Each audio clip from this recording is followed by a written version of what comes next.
வணக்கம். பரபரப்பு மீடியா செய்திகளுக்காக நான் நிரோஷன். இஸ்ரேலிய பிரதமர் பெஞ்சமின் நேத்தன்யாகு காசாவில் தடுத்து வைக்கப்பட்டுள்ள அனைத்து பணியகதிகளும் வரும் நாட்களில் திரும்பி வருவார்கள் என்று நம்புவதாகவும், அமெரிக்க ஜனாதிபதி டொனால்டு டிரம்பின் முதல்கட்ட திட்டத்தின் கீழ் அவர்களின் விடுதலை நம்பிக்கையை கொடுப்பதாகவும் கூறினார். நேத்தன்யாகு வெளியிட்ட ஒரு சுருக்கமான ஹிப்ரு மொழி காணொலி அறிக்கையில் இஸ்ரேல் மிகப்பெரிய சாதனையின் விளிம்பில் உள்ளது என்று தெரிவித்தார். அதில் அமெரிக்க திட்டத்தின் முன்னேற்றம் குறித்து இஸ்ரேலியர்களுக்கு உடனுக்குடன் தகவல்கள் தெரிவிக்கப்படும் என்று அறிவித்தார். நேத்தன்யாகு ஹிப்ரு மொழி காணொலி அறிக்கை வெளியாகுவதற்கு சில மணி நேரத்திற்கு முன்பு ட்ரம்ப் இது இஸ்ரேலிய பிரதமரின் வெற்றிக்கான வாய்ப்பு என்று குறிப்பிட்டார். நேத்தன்யாகு இந்த அமெரிக்க திட்டத்துடன் செல்வதை தவிர வேறு வழியில்லை என்று கூறினார். இது இன்னமும் இறுதியானது அல்ல. நாங்கள் அதில் கடுமையாக உழைத்து வருகிறோம் என்று ட்ரம்பின் திட்டத்தை பற்றி கூறிய நேத்தன்யாகு, கடவுளின் உதவியுடன் வரும் நாட்களில் சுக்கோட் விடுமுறையின் போது கூட காசாவில் உள்ள அனைத்து பணிய கைதிகளும், உயிரிழந்தவர்கள் மற்றும் கொல்லப்பட்டவர்களின் உடல்களும் ஒரே நேரத்தில் திரும்புவதை அறிவிக்க முடியும் என்று நான் நம்புகிறேன் என்றார். சுக்கோட் என்பது நாளை திங்கட்கிழமை இரவு தொடங்கும் ஒரு வார யூத விழாவை குறிப்பிடுகிறது.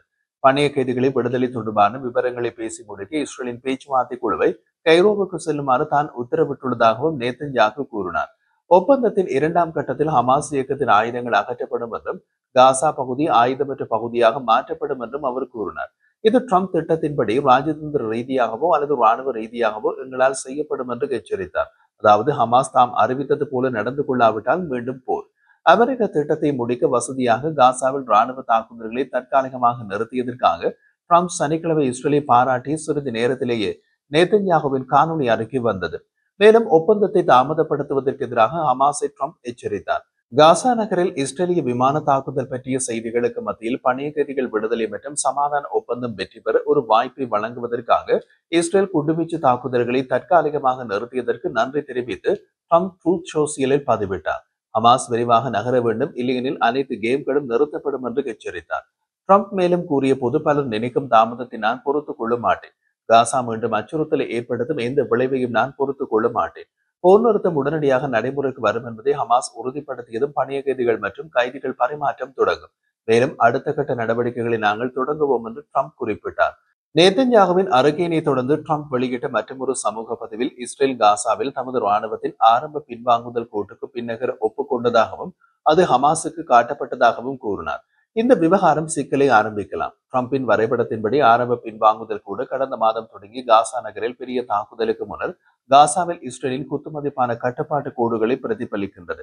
அந்த நேரத்தில் IDF காசாவின் 70% நிலப்பரப்பை கொண்டிருந்தது. இதன் அர்த்தம் என்னவென்றால், தெற்கு காசாவின் ரஃபா மற்றும் கான்யூனிஸ் மற்றும் காசாவின் வடக்கின் பெரும் பகுதிகளிலும் பிற பகுதிகளில் பராமரிக்கப்படும் இடையக மண்டலத்திலும் IDF தொடர்ந்து தனது இருப்பை தக்க வைத்துக் கொள்ளும். இதை ஹமாஸ் ஏற்றுக்கொள்ளுமா? அது சந்தேகமே. ஒப்பந்தத்தின் முதல் கட்டத்தில் அனைத்து பணியகதிகளும் விடுவிக்கப்படுவார்கள் என்றும், IDF காசாவை தொடர்ந்து கண்காணிக்க அனுமதிக்கும் தளங்களுக்கு அனுப்பப்படும் என்றும் நேத்தன்யாகு குறிப்பிட்டார். அதாவது அப்போதும் காசா இஸ்ரேலிய ராணுவ கட்டுப்பாட்டில் தான் இருக்கும். பிரதமர் நேத்தன்யாகு ஆங்கிலத்தில் அது உண்மை என்று கூறினார். காசா பகுதியில் இருந்து வெளியேறாமல் இஸ்ரேலிய ராணுவம் அனைத்து பணியகதிகளையும் விடுவிக்க முடியும் என்பது உண்மைதான் என்றார். இவையெல்லாம் நடப்பதற்கு முன்னர் ட்ரம்பின் ஆலோசகர்கள் அமெரிக்க ஜனாதிபதியிடம் நேத்தன்யாகுவுக்கு இந்த திட்டம் குறித்து சந்தேகங்கள் இருப்பதாக கூறியதாக கூறப்படுகின்றது. ஆனால் ட்ரம்ப் பேசிய போது நேத்தன்யாகு ட்ரம்பின் திட்டத்துடன் இணைய ஒப்புக்கொண்டார். எங்கள் திட்டத்திற்கு மிகுந்த வரவேற்பு இருந்தது. உலகின் ஒவ்வொரு நாடும் ஆதரவாக இருந்தது என்று ட்ரம்ப் அமெரிக்க ஊடகம் ஆக்சியோஸிடம் கூறினார்.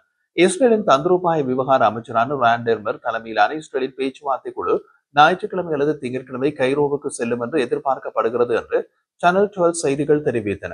இந்த குழுவில் டெர்மர், அரசாங்க பணைய கைதி விவகார அதிகாரி கால் கிரிஷ், நேத்தன்யாகுவின் வெளியுறவு கொள்கை ஆலோசகர் ஆர்ஃபிக் பால், மூத்த ஷின்பெட் அதிகாரி மேம் மற்றும் குழுவின் உறுப்பினரான மொசாட் மூத்த அதிகாரி டேலட் ஆகியோர் இருப்பதாக தி டைம்ஸ் ஆஃப் இஸ்ரேலிடம் தெரிவித்தனர். இந்திய 2 நபர்களும் அவர்களின் முதல் ஹீப்ரு முதல் எழுத்துக்களால் மட்டுமே பொதுவில் அடையாளம் காணப்படுகின்றார்கள். மொசாட், IDF மற்றும் ஷின்பெட் ஆகியவற்றின் ஊழியர்களும் அவர்களுடன் சேரவிருந்தனர். சனிக்கிழமை சேனல் 12 நேத்தன்யாகு கூறிய போது, ட்ரம்பின் 2 உதவியாளர்கள், ஜனாதிபதியின் மருமகனும் மத்திய கிழக்குக்கான நெருங்கிய ஆலோசகருமான ஜெராட் குஷ்னர், பிராந்தியத்திற்கான சிறப்பு தூதர் ஸ்டீவ் விக்காப் அமெரிக்க ஒப்பந்தத்தை முடிக்க கைரோவுக்கு செல்கிறார்கள். மேலும் பணியகதிகளை விடுவிப்பது தொடர்பான எந்த விதியையும் மீண்டும் திறக்க மாட்டார்கள் என்றார். இந்த கூற்றுக்கள் குறிப்பது என்னவென்றால், ட்ரம்பின் திட்டத்தை ஹமாஸ் அப்படியே ஏற்க வேண்டும் என கருதும் இஸ்ரேல் அதை கடைசி நேர மாற்றங்களை செய்ய ஹமாஸை அனுமதிக்கப் போவதில்லை.